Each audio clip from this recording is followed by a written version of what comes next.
계속해서 보겠습니다. 너무 고단해서였을까? 이날 밤 나는 앞뒤를 가릴 수 없을 만큼 깊은 잠에 빠졌던 것 같다. 자, 소설에 자주 나와요. 인물이 잠을 자잖아요. 잠자면 여러분들 뭐 해요? 꿈을 꾸지요. 자, 지금부터 꿈의 내용이 진행됩니다. 자, 골목에서 뛰쳐나온 노새는 큰 길로 공간을 이동해요. 나오자 잠시 망설이다. 곧 길 복판으로 뛰어들었다. 그러자 달려가고 달려오던 차들이 브레이크를 밟느라고 찍찍 소리를 내었으나 노새는 그걸 본체 만취하고 달렸다. 어디서 뛰어왔는지 교통순경이 호루라기를 불며 달려오다가 노새가 가까이 오자 혼비백산 도망갔다. 인도를 걸어가던 사람들이 일체의 발을 멈추고 노새 가는 것을 쳐다보곤 저마다 놀라고 또는 재밌다는 표정을 지었다. 자, 여기서는 뭐가 드러나냐면은 이제 노새가 도망가고 그 직후부터의 모습이 꿈을 통해서 드러나고 있는 거예요. 장소 변화에 따라 노새의 모습이 계속해서 묘사됩니다. 그런데 답은 하나밖에 없다고. 자, 지금 어떤 모습인 것 같아요? 노새가 막 휘젓고 다니니까 도시가 혼란스러워진 거라고요. 그래서 이렇게 정리하면 됩니다. 노새의 노새로 인한 소동력. 각 장소마다 노새로 인해서 어떤 소동들이 벌어지는지 서술되고 있습니다. 계속 보겠습니다.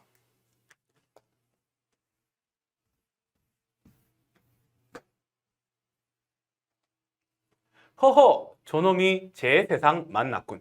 곱비 풀린 말이라더니 저놈도 저렇게 한번 뛰어보고 싶었을 거야. 자, 여기까지 딱 끊으면 이것은 아저씨의 저 말을 한 사람의 추측 내용이죠. 그런데 이 추측 내용이 조금 있다가 연결될 내용하고 거의 일치합니다. 한번 보겠습니다.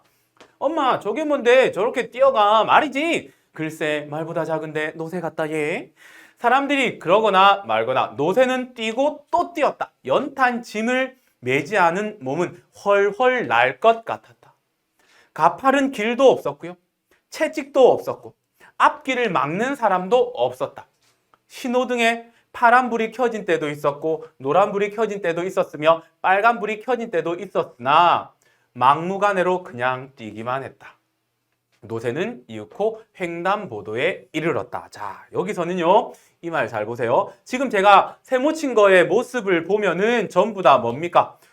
노새를 억압하던 것들이에요. 노새를 힘들게 했던 것들이에요. 그런데 이게 없으니까 어떻게 돼요? 자유롭게 뛴다고요. 이해되겠습니까? 그러면 이 자유롭게 뛰어노는 노새의 모습을 통해서 뭘 드러내고자 하는지를 알아봐야 돼요. 이 말과 관련이 있다고요. 이렇게 뛰어보고 싶었을 거예요. 그러면 이렇게 뛰어본다는 게 무슨 말일까요? 자, 노새는 누구와 동일시됩니까? 아버지요. 아버지는 어떤 사람이에요? 도시 빈민요. 도시 빈민의 삶은 어때요? 힘겨운 삶이 계속해서 반복된다고요.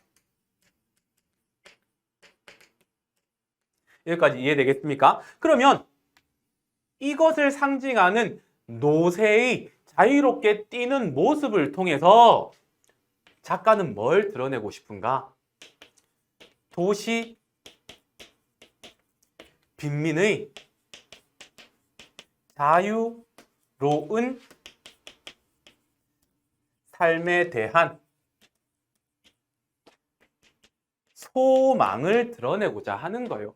한 번이라도, 단 하루만이라도 삶의 굴레, 힘든 나를 억제는 그런 것들을 벗어나서 살아보고 싶다라는 것이 도시인의 소망이거든요. 도시 빈민의 소망이에요. 그것을 노새가 자유롭게 뛰어노는 모습을 통해서, 막 뛰어노는 모습을 통해서 드러냈다. 이렇게 해석하시면 된다라는 겁니다. 자, 그 다음은요. 제가 시작할 때부터 말씀드렸죠.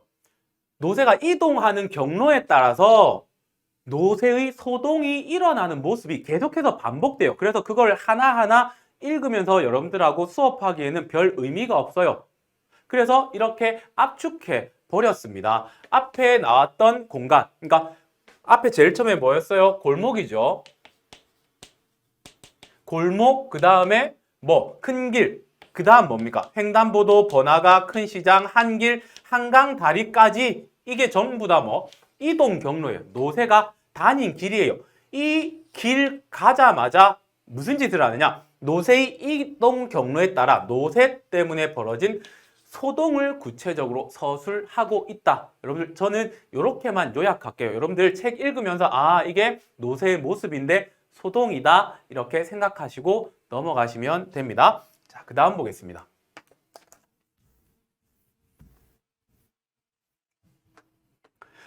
노새는 얼핏 좌우로 한강물을 훑어보더니 여전히 뛰어가면서도 길게 심호흡을 하였다. 다리를 건너고 얼마를 가지 않아 길이 넓어지고 앞이 툭 트였다. 고속도로였다. 고속도로. 자, 아우토반이라고요. 달려갈 수 있다고요. 자유로워질 수 있다고요. 노새는 돈도 안 내고 톨게이트를 빠져나가더니 그때부터는 다소 속도를 늦추었다. 그러나 절대로 뛰는 일을 멈추지 않았다. 까지요. 자, 절대로 뛰는 일을 멈추지 않았다. 왜일까요? 잡히면 어떻게 돼요? 다시 힘겨운 삶을 살아가는 굴레 속으로 들어가야 돼요. 그러면 이 행위를 통해서 뭘 드러내느냐? 자유의지요. 자유롭게 살고 싶은 노새의 의지가 드러났다라는 겁니다. 자, 그 다음에 이 고속도로를 뛰는 노새의 모습을 통해서 또 우리는 한 가지 읽어낼 수 있어요. 뭘 읽어낼 수 있느냐? 고속도로는 계속해서 길이 확 뚫려 있죠. 그러면 노새가 돌아올 수 있어요, 없어요? 돌아올 수 없다라는 것을 암시한다고요. 노새가 돌아오지 않을 것임을 암시하고 있다. 이렇게 생각하시면 되겠습니다. 자, 지금까지는 나의 꿈의 내용이었습니다. 계속해서 꿈을 꿀까요? 아니죠. 깨어나겠죠. 지금부터는 깨어나서의 상황이 진행됩니다. 확인하겠습니다. 여느 날보다 다소 늦게 일어난 나는 간밤의 꿈을 하여 어쩐지 마음이 헛헛했다. 자, 일단 정리 한번 하고 갈게요. 꿈이에요. 이 꿈이 드러내고자 하는 건 뭐냐면 내가 노새를 너무 많이 간절히 찾고자 했기 때문에 꿈속에 나타났다라는 거예요. 그래서 첫 번째 의미는 무엇이냐? 나의 노새를 찾고자 하는 간절함. 그 다음 두 번째는 뭐냐면 노새의 마지막 위치가 어디였어요? 고속도로. 거기서 멈췄어요? 아니요. 계속해서 뛰어갔죠. 그러면 두 번째는 뭐냐면 뛰어가면 못 오잖아요. 그래서 노새가 돌아오지 않을 것을 넌지시 보여주는 거예요. 암시하는 기능을 한다고요. 자, 계속 보겠습니다. 꿈대로라면 우리는 다시는 그 노새를 찾지 못할 것 아닌가? 금방 설명했죠? 꿈대로라면 우리 노새는 고속도로를 따라 멀리 달아나서 우리가 도저히 찾을 수 없는 곳, 상상할 수 없는 곳에 가서 있는 것은 아닐까? 우리를 버리고 간 노새, 그는 매일매일 그 무거운 시커먼 연탄을 끄는 일이 지겹고 지겨워서 다시는 돌아오지 못할 자기의 보금자리를 찾아 영영 떠나 버렸는가? 그 시커먼 연탄을 끄는 일, 이게 아버지의 삶하고 동일하죠?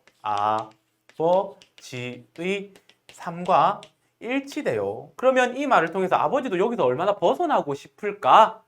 이런 생각을 해볼 수도 있는 겁니다. 자,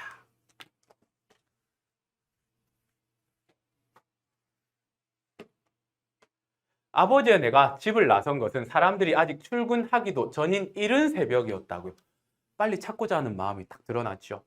큰 길로 나오자 두 사람 막상 어느 쪽부터 뒤져야 할지 막연하기만 했다. 둘 중 아무도 말을 꺼내지 않았으나 부자는 잠깐 주춤하다가 동네와는 다른 방향으로 걷기 시작했다. 찾으려고 나왔어요. 아주 새벽에. 하지만 방향을 정하고 간 건 아니죠. 여기서 드러나는 것은 막막함요. 두 사람이 나왔는데 두 사람 다 해결책은 없는 거예요. 그러니까 막막하죠. 새벽이라 그런지 사람은 그리 많지 않은데 날씨가 몹시 찼다. 길은 단단히 얼어붙고요. 바람은 매웠어요. 귀가 따갑게 아려운 듯하자 아랫도리가 냉기가 찰싹찰싹 달라붙었다. 자, 여기 보면 무엇이 드러났냐? 시간과 계절 배경이 드러났어요. 이 시간과 계절 배경을 통해서 뭘 드러내고자 할까요? 여기 이 모습을 상상하게 보세요. 이렇게 되는 거죠. 불행한 처지를 드러낸다고요. 나와 아버지의 불행한 처지요. 이 처지를 드러내기 위해서 작가가 이 새벽에 이 추운 겨울을 배경으로 넣었다라는 겁니다.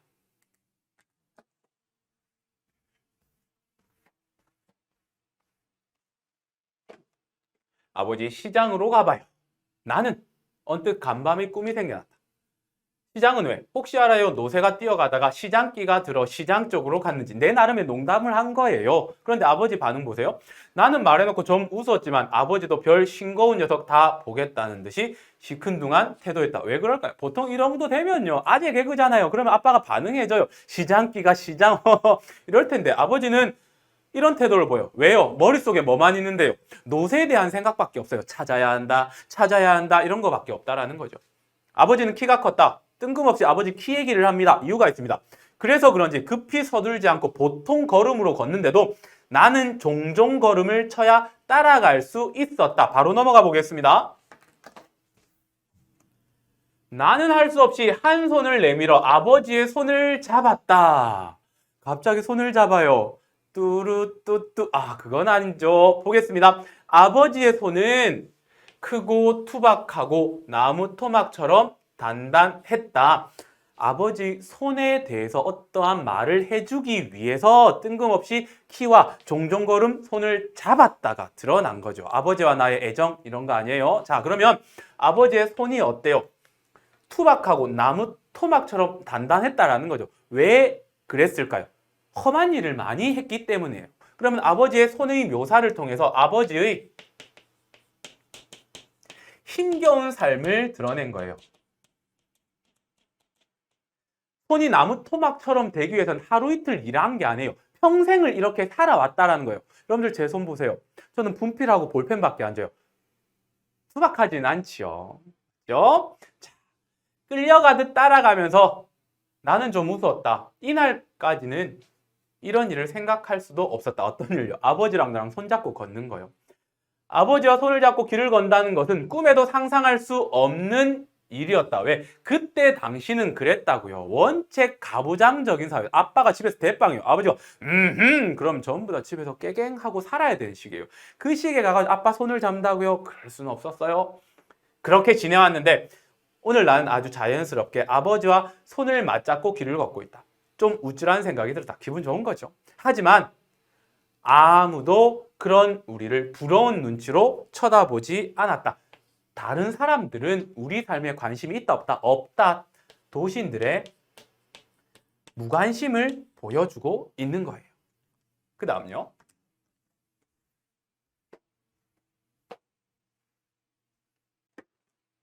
아버지와 난 한도 끝도 없이 걸었다. 방향도 없으니까요. 걸을 수밖에. 어느새 거리는 점심때쯤 되고요. 시간이 오래 경과했다는 거예요. 새벽에서 점심, 그 다음에 눈발이 비치기 시작했다. 상황은 점점점 안 좋아지는 거죠. 어느 곳을 가나 거리는 사람으로 붐볐어요.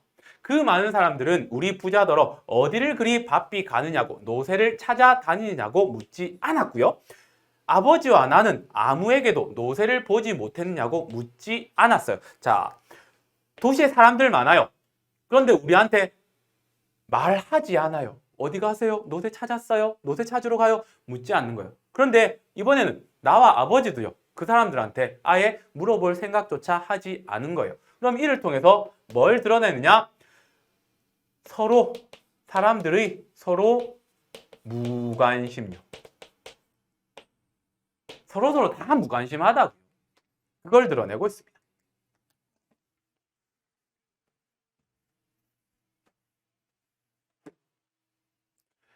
다리는 쇠사슬을 단 것처럼 무겁고 배가 고프고 쓰렸다. 쇠사슬을 단 것처럼 무겁다라는 것은 지쳤다라는 거예요. 지친 상태를 의미하는 거죠. 근데 배까지 고파요. 나는 그런 우리가 옛날 얘기에 나오는 길 잃은 나그네 같다고 생각했다. 자, 그 길 잃은 나그네는 뭘 의미할까요? 나그네는 어떻습니까? 그냥 정처 없이 떠돌아다니는 사람인 거예요. 그런데 나는 우리를 여기에 비유했다고요. 왜 이렇게 비유했을까요? 우리는 목적지를 알고 가는 거예요. 모르고 가는 거예요. 노새가 어디 있는지 모르니까요. 그러면 길 잃은 나그네는요. 나와 아버지의 처지를 비유한 말이다. 목적지 없이 걷기만 하는 그들의 모습을 드러내고 있다는 거죠. 길은 멀고 해는 저물었는데 쉬어갈 곳이라고는 없는 그런 처지 같았다. 자, 나그네는 가다가 좀 쉬었다 가고 이러는 존재예요. 그런데 나와 아버지에게는요. 쉬어갈 곳조차 없는 거예요. 그럼 이걸 어떻게 표현할까요? 이들에게 희망이 있다 없다? 그렇죠? 없어요. 희망이 없는 존재가 되었음을 의미하는 거예요. 아무리 가도 인간은 나타나지 않고요. 인간은 뭐예요? 사람이 사는군요. 막막하기만 해요. 멀리서 깜빡깜빡 비치는 불빛도 없었어요. 보통 불빛은 희망을 상징한 거거든요. 근데 그게 없는 거예요. 시커먼 배경만 있는 거예요. 보이는 이 거친 산과 들뿐 사람이나 노새는 보이지 않았다.